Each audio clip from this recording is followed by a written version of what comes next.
عمران خان اور مٹی ڈالوں کا نظریہ بائے عرفان صدیقی۔ عمومی قیاس یہی ہے کہ دانش و حکمت کا خزانہ صرف بزرگوں کے پاس ہوتا ہے، لیکن زمانہ بہت تیزی سے تبدیل ہو رہا ہے۔ دانش و حکمت کے اوزان اور ترازو بھی بدل گئے ہیں۔ رائج الوقت نظریہ یہ ہے کہ جس طرح عمر گریزاں کے ساتھ ساتھ چہرے پر جھریاں پڑنے لگتی ہیں، ابروؤں کے بال موٹے، سفید، گھنے اور بھاری ہو کر ڈھیلے ڈھالے لٹکے ہوئے پپوٹوں سے گلے ملنے لگتے ہیں، دانت اپنی جڑیں چھوڑ دیتے ہیں، ہاتھوں میں ریشہ آ جاتا ہے اور گفتگو کا بہاؤ تھکے ہارے انجن کی طرح جھٹکے کھانے لگتا ہے۔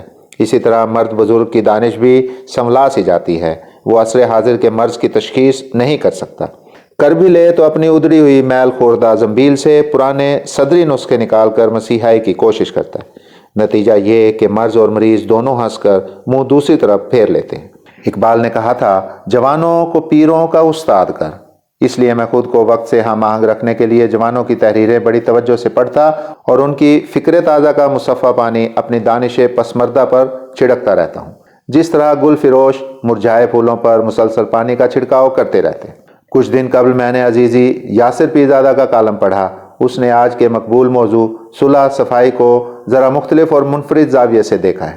موجودہ ملکی صورتحال کے تناظر میں بزرگان دانش و حکمت دہائی دے رہے ہیں کہ سب ایک ہو جائیں، بھلا دیں ماضی کو، صاف کر لیں اپنے دل اور دماغ، دھو ڈالیں سب قدورتیں، معاف کر دیں ایک دوسرے کو، گلے لگ جائیں، یک دل یک جان یک زبان ہو جائیں۔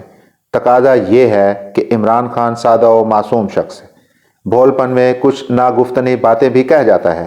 9 مئی کو جو کچھ ہوا بہت برا ہوا، ہم اس کی شدید مذمت کرتے ہیں، لیکن اب ہو گیا جو ہونا تھا۔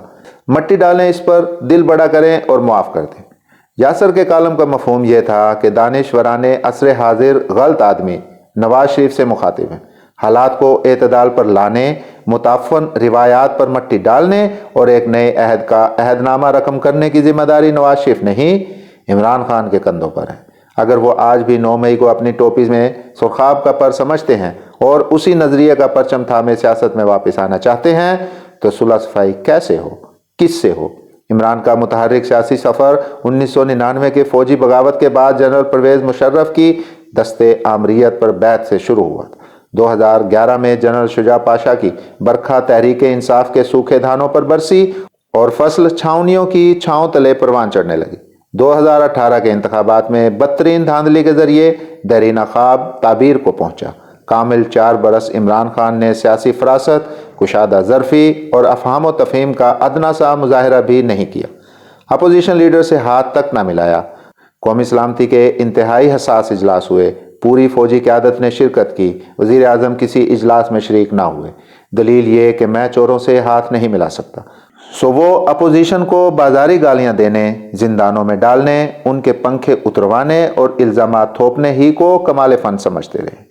اب سپریم کورٹ نے بھی کہہ دیا ہے کہ عمران خان نے عدم اعتماد کی تحریک کے بعد سیاسی ہیجان پیدا کرنے کی کوشش کی، غیر آئینی طور پر قومی اسمبلی توڑنے کا مشورہ دیا۔ صدر علوی نے غیر آئینی طور پر اسمبلی توڑی جو غداری کے مترادف ہے۔ عمران خان اور صدر علوی کے اسی ہیجانی، جذباتی اور غیر آئینی رد عمل سے عدم استحکام، پیچ در پیچ بحرانوں اور انتخابات میں تاخیر کا وہ سلسلہ شروع ہوا جس کا ارتعاش ماہ بعد آفٹر شاکس آج تک محسوس کیا جا رہا ہے۔ اگر وہ بھاری بھرکم اپوزیشن کی قیادت کرتے ہوئے قومی اسمبلی میں موجود رہتے تو اپنی مخصوص شعلہ بیانی سے صرف 3 ارکان کی اکثریت رکھنے والی 15 جماعتی مخلوط حکومت کو تگنی کا ناچ نچا سکتے تھے۔ انتخابات مقررہ مدت نومبر 2023 میں ہوتے اور عمران خان اڈیالہ جیل میں ہونے کی بجائے بانداز دیگر انتخابی مہم کی قیادت کر رہے ہوتے۔ ایک اور موقع انہیں محرومی اقتدار کے صرف 1 ماہ بعد مئی 2022 میں ملا۔ پی ڈی ایم نے حکومت سنبھالتے ہی جب معیشت کی غارت گری اور بڑی حد تک ناقابل اصلاح صورتحال دیکھی تو فیصلہ کر لیا کہ اپنی سیاسی جمع پونجی داؤ پر لگانے کی بجائے فوری طور پر انتخابات میں چلے جانا چاہیے۔ صدر عارف علوی اور جنرل باجوہ کے درمیان عمران خان کو باضابطہ طور پر اس فیصلے سے آگاہ کر دیا گیا۔ وہ نہ مانے، کہا کہ میں 25 مئی کو لاکھوں عوام کے ساتھ اسلام آباد جا رہا ہوں، حکومت بھی الٹوں گا اور الیکشن کی تاریخ بھی لے کر اٹھوں گا۔ یہ کہانی پرویز خٹک بھی سنا چکے ہیں۔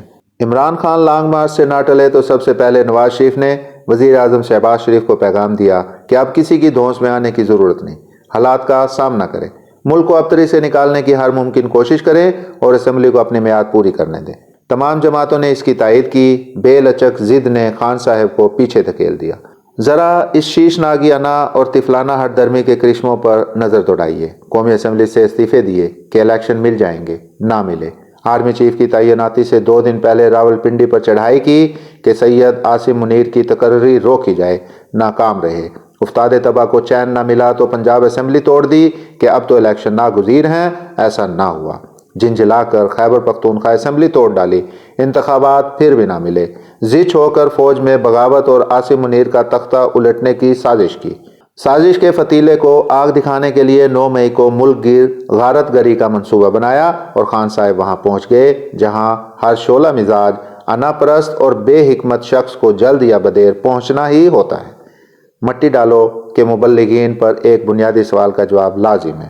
کیا 9 مئی کی نشانہ بند تباہ کاری، فوج کے اندر بغاوت اور آرمی چیف کا تختہ الٹنے کی سازش کو معصومانہ بھول چوک اور جمہوری احتجاج کا بنیادی حق قرار دے کر افو درگزر کی ریشمی قبا پہنا دی جائے؟ کیا خان صاحب نے کوئی ایک بھی مثبت اشارہ دیا ہے کہ وہ ماضی پر لکیر پھیر کر ایک نئے آغاز کی خاطر چوروں اور ڈاکوؤں سے ہاتھ ملانے اور مل بیٹھنے کو تیار ہیں؟ خان صاحب کی طرف سے کسی باضابطہ وکالت نامے کے بغیر بزرگان دانش و حکمت کی طرف سے سب گلے مل جائیں کہ رومانوی صدائیں صدا بصحرا نہیں تو کیا ہے؟ آج بھی عمران خان روزن زندہ سے آنکھ لگائے بیٹھے ہیں کہ جنرل پاشا، جنرل ظہیر الاسلام، جنرل فیض حمید اور جنرل باجوہ جیسا کوئی کرشماتی جناتی کردار کوہ کاف کی بلندیوں سے اترے اور انہیں آغوش میں لے کر وزیر اعظم ہاؤس کے پنگھوڑے میں ڈال دے۔ اور آخری بات، کیا 9 مئی کی کھلی بغاوت کے بعد عمران خان کے پاس یہ گنجائش موجود ہے کہ ایک رسمی سی حرف معذرت یا گلے لگ جانے کی آرزو کے بعد وہ معمول کی جمہوری سیاست کی طرف پلٹ آئیں؟